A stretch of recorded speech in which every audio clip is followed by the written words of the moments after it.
Hello, in this video I'm gonna show you how to remove the main brush on your DREAME Aqua10 roller.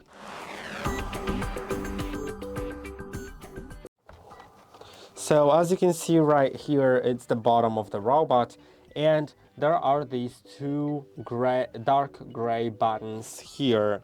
When you pinch them together like that, you can take this cover off.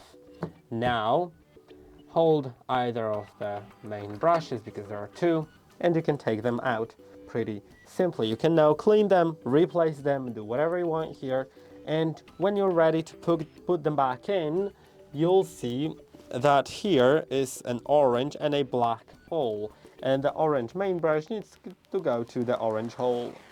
By the way, if you'd like to take the brushes apart and take them out of this assembly here, so you have two separate brushes, you can clean them separately or replace them separately, you'll need to unscrew these little screws, and then you'll be able to take them out. So now let's put them back in, and then let's close the lid. To close the lid, first the top, the place without the buttons, needs to be aligned first, and then the bottom, the one with the buttons. Now you can see everything is attached correctly. I hope that this video was helpful. Don't forget to like and subscribe, and I'll see you in the next one.